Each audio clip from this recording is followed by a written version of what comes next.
माझ्या गाडीवरती दगड टाकला होता आणि त्याच्या छातीवरती शरद पवारांचा टॅटू होता। हे तुम्हाला प्रकरण सगळ्याला माहित आहे आणि हे सगळं प्रकरण रोहित पवारांनी केलं होतं। हा एक सहकारी आहे, हा शरद पवारांचा जवळचा कार्यकर्ता आहे, हा या त्या सगळ्या प्रक्रियेतला एक भाग होता। परंतु हे माझ्याकडे आले की तुम्हाला धोका आहे, तुमच्या विरोधामध्ये रोहित पवार मोठं षडयंत्र रचतोय, सुप्रिया सुळे षडयंत्र रचतायत। परवाच्या रात्री मला एक अधिकारी भेटला आणि त्यांनी मला सांगितलं की गोपीचंद पडळकर आणि त्याचा भाऊ ब्रह्मानंद पडळकर याच्यावरती हल्ला करण्याचा एक कट रचला जातोय। मी परवाच्या दिवशी एवढा विशेष घेतला नव्हता, परंतु काल सभागृहामध्ये हे सगळे विषय ऐकल्याच्या नंतर मी या विषयामध्ये सिरियस झालो। सोलापूरमध्ये माझ्यावरती 2021ला एक हल्ला झाला होता, माझ्या गाडीवरती दगड टाकला होता आणि त्याच्या छातीवरती शरद पवारांचा टॅटू होता। हे तुम्हाला प्रकरण सगळ्याला माहित आहे आणि हे सगळं प्रकरण रोहित पवारांनी केलं होतं। रोहित पवारांनी या सगळ्या प्रकरणात बैठका केल्या होत्या, परंतु महाविकास आघाडीचं सरकार असल्या कारणानं त्यांनी त्या प्रकरणाची नीट चौकशी केली नाही। आता माझ्यावरती अटॅक करण्याचा प्रयत्न करतोय, आटपाडीमध्ये काही लोक त्यांना पुढे करून, माझ्या समाजाची लोक पुढे करून, अशी मला माहिती मिळते आणि मग मला शंका येते या विषयामध्ये, कारण तिथं कुणाच्या मध्ये धमक नाही, माझ्यावरती अटॅक होईल।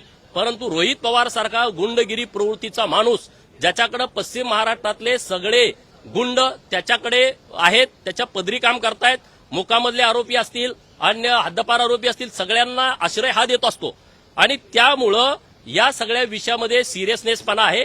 हा एक सहकारी आहे, हा शरद पवारांचा जवळचा कार्यकर्ता आहे, हा या त्या सगळ्या प्रक्रियेतला एक भाग होता।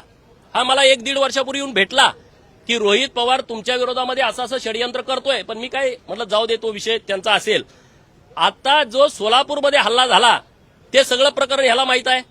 पुण्यश्लोक अहिल्यादेवींची जयंती आम्ही जेव्हा शरद पवार तिथं कार्यक्रम हातामध्ये घेतला, त्या जयंतीमध्ये आम्ही त्यांना विरोध केला। तिथं ह्या सगळ्या पोरांना रोहित पवारांनी सांगितलं तुम्ही तिथं जाऊन दंगा करा, सगळ्या भानगडी करा, आणि ह्या काय असा तसा नुसता फॅन नाही आहे, त्याच्या छातीवरती शरद पवाराचा गोंधन आहे, टॅटू आहे।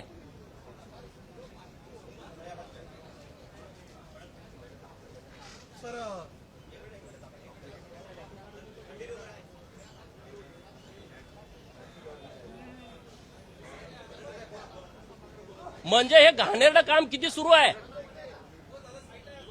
हे मला वर्षभरापूर्वी भेटले होते। पिंपरी चिंचवडला मी कार्यक्रमाला गेलतो, यांची माझ्या अगोदर ओळख पण नव्हती, परंतु हे माझ्याकडे आले की तुम्हाला धोका आहे, तुमच्या विरोधामध्ये रोहित पवार मोठं षडयंत्र रचतोय, सुप्रिया सुळे षडयंत्र रचतायत, माणूस फोडणारा त्याच्याही छातीवरती टॅटू आहे आणि ह्यांचं प्लान धनगराची माणसं पुढे करा, म्हणजे गोपीचंद पडळकरला धनगराचा विरोध आहे। हा जो आता जो विषय वाग्यात चालला, हेच प्रकरण, अशी षडयंत्र ही लोक रचतायत आणि म्हणून राज्याचे मुख्यमंत्री माननीय देवाभाऊंच्याकडे माझी विनंती आहे की या महादेव देवकातेंच्या बरोबर यांचं स्टेटमेंट घेऊन रोहित पवाराला माझ्या गाडीवरती जो हल्ला झाला 2021ला, त्या हल्ल्याचा, त्या घटनेचा फेर तपास करून रोहित पवाराला त्या घटनेमध्ये आरोपी केला पाहिजे। आज जे माझ्यावरती अटॅक करण्याचा जे मला अधिकाऱ्यांनी सांगितलं ती गोष्ट 100% खरी असणार। अशी जवळची मुलं ज्यांना तुम्ही पुढे करताय, ज्यांना तुम्ही गोपीचंदवरती अटॅक करा, त्याच्यावरती व्हिडिओ करा, त्याच्यावरती पोस्ट टाका, माझ्यावरती जेवढ्या पोस्ट टाकलेत तेवढ्या सगळ्या पोस्ट रोहित पवारांनी करायला सांगितलेत। हे अशा पद्धतीने व्हिडिओ करा, अशा पद्धतीने आरोप करा आणि जयंतीच्या कार्यक्रमात जाऊन दंगे करा, जिथं कुठं धनगर समाजाचा कार्यक्रम आहे तिथं जाऊन तुम्ही दंगे करा, ही तुमची वृत्ती। देवाभाऊनी हे काल खरं प्रकरण समोर आणलं, रेकॉर्डवरती आणलं, तोंड बंद झालं, म्हणजे बोलायचं यार काय बोलतोय, तुला तोंड आहे बोलायला? जो आजोबाचा विषय आहे तोच हा पुढे चालवतोय आणि या विषयामध्ये आम्ही शांत बसणार नाही, या विषयाला सातत्याने आम्ही विरोध करू। म्हणून सरकारकडे 2 मागण्या आहेत। सातारच्या प्रकरणामध्ये या दोघांना सहआरोपी करा, तिघांना सहआरोपी करा, त्यांच्यावरती गुन्हा दाखल करा आणि सोलापूरमध्ये माझ्या गाडीवरती जो हल्ला झाला त्या हल्ल्याचा नीटपणे तपास करा, याचं स्टेटमेंट घ्या आणि रोहित पवाराला त्या गुन्ह्यामध्ये सहआरोपी करा, कारण महाविकास आघाडीचं सरकार होतं, त्यांनी त्यांना पाहिजे तसा तपास त्या प्रकरणाचा केलेला आहे।